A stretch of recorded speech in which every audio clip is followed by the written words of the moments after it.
I'm not a racist, preach the teacher. You still they never had this. Number one, them wanna run about the gun. I wasn't licensed to have one. The minute they see me, fear me. I'm the epitome, a public enemy. Use, abuse, without clues. I refuse to blow fuse. They even had it on the news. Don't believe the hype. Don't believe the hype. Don't believe the hype. Back when I wrote y'all, yes. 866-801-TALK.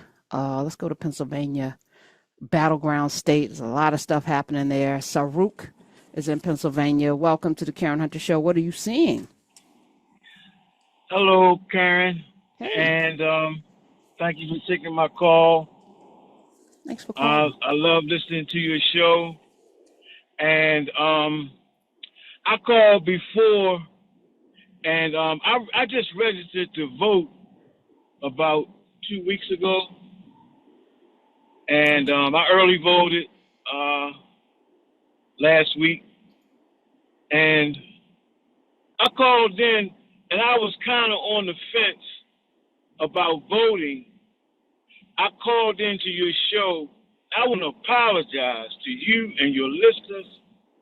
And I couldn't wait to get back on to tell you that I went and as a result of listening to your show, I went and I voted. I registered to vote, and then I early voted because I wasn't sure if I wanted to vote for Kamala Harris.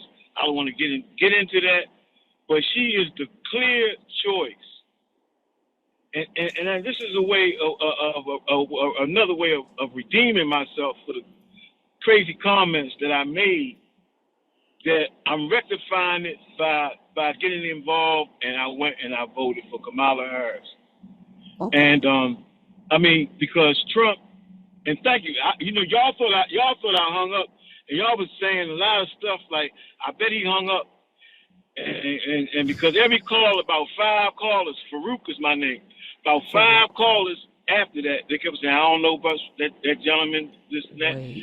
Wait, no, Smith was like, yo, no, we remember you. I kept listening. I ain't going nowhere, and I've been listening. I couldn't wait. All right, so listen. Farooq, first of all, thank you for having the courage of your convictions to call up and admit all that you're admitting, because a smaller person would stand their feelings. But what moved you to actually go register and then go cast a vote for Kamala Harris? When I look at Trump, right? I mean, he's the same guy that told the people to inject bleach into their arm. Yeah, but you weren't talking that before. You ain't know that before. I'm saying what changed? I was kind of focused on what was taking place at the time. But listen, I had to go back and again, continuing to listen to y'all people who have actual facts and understanding civics, right? It's a matter of getting involved. A president, if they don't have, the House and the Senate to get bills passed, I mean, to write Kamala Harris off, because it was this group of women that saying that she wasn't qualified, and they don't think that she had the courage to stand up to. What sites are these? Because I feel like everyone's getting those talking points that a woman can't leave. Where is it? YouTube? No, I don't know. I didn't hear him. I heard the interview.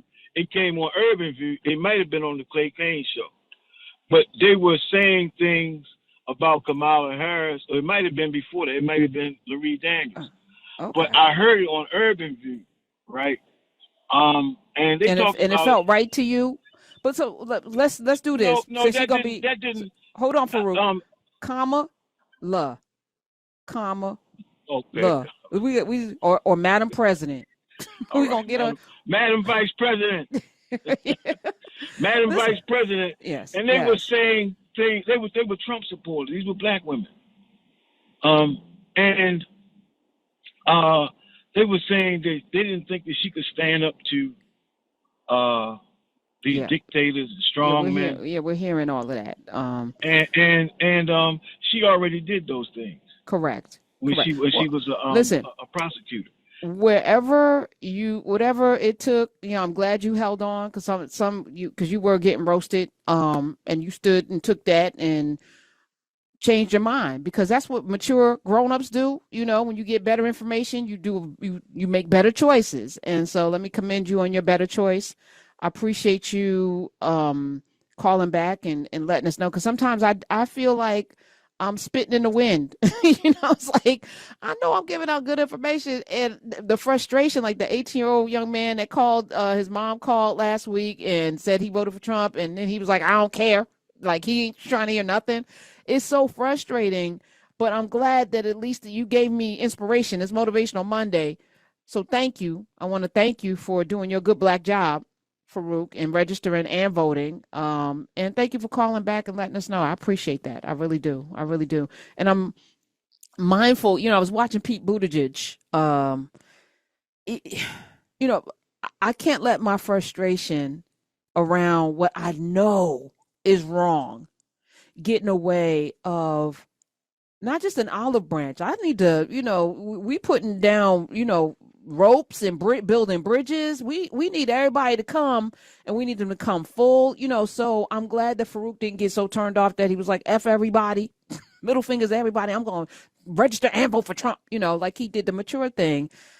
I can't promise, because I'm not really wired this way, but I'm going to try to be more conciliatory, in the sense that we can do better. We can do a better job of getting people to see the light. Pete Buttigieg was on with an undecided Michigan voter, and the way he handled her, I just need y'all to hear. Like, it is instructive. First of all, you got to have your facts together. You just can't have these conversations with people unless you know what the hell you're talking about. But his tone was everything. And I was like, Pete Buttigieg, man, that man can do some things. All right, Smith, play that clip. Americans will have more rights and freedoms under a Harris-Walz administration. I'm shocked that you would make that claim. I think I would love to know what the basis of that is, some specific examples, starting with freedom of speech. Sure. Let's start with freedom of speech. So Donald Trump has said that he wants to revoke the licenses of television networks that have broadcast coverage that he disagrees with. I can't think of a more direct attack on the freedom of speech than a government official or a wannabe government official saying, I want to punish a television network because of their journalism, right? So that's how I feel about free speech. There's also more personal rights, a woman's right to choose, my right to have this ring on my finger, that I feel are much more secure if she's in charge than if he's in charge. And the evidence you have of Donald Trump being against gay marriage or wanting to roll back protections for gay folks to be married is what? The evidence is that he ran for president with a platform that specifically said in black and white that they were against marriage equality. And like, this is today. So they've kind of rubbed that out of the platform since the last time he ran for president, but the people he put on the court are contributing to a majority that already took away a woman's right to choose and doesn't seem very interested in protecting my right to marry, nor did he do anything to help get that legislation passed. Ruth Bader Ginsburg didn't think that Roe v. Wade was the appropriate statute on which to be hanging reproductive freedom. And Obama campaigned in 2007. There was a bill introduced to the 110th Congress, H.R. 1964, the Freedom of Choice Act. He campaigned. The first thing I'm going to do as president is sign that bill. Once he was elected, I quote, not my highest legislative priority. I don't know why I should actually trust Democrats to enshrine reproductive rights as national law, because they had the opportunity so many times over the past decades. Most recently in 2009, 2010, they didn't do it. Kamala's coming here and campaigning in Michigan on reproductive freedom. Guess what? It's part of our state constitution. Like, that's manipulation of voters. I don't think that's manipulation. Look, the whole point of a national right, I live in Michigan, right? But if I take my kids with my husband to their first ever Notre Dame game and I cross the state line, obviously I'm talking about marriage equality, not reproductive freedom here, but just as an illustration of why a national right is important. I don't want my marriage to evaporate the moment I cross the Michigan-Indiana state line. What she's talking about is that a national right should be national. It's true, you have great leaders here in Michigan who have taken action at the state level to protect reproductive rights, but Since when does civil rights disappear at state lines? And how is it pro-freedom to take away a national protection and say, well, if some state wants to take away this freedom, have at it? Right. Just so nice.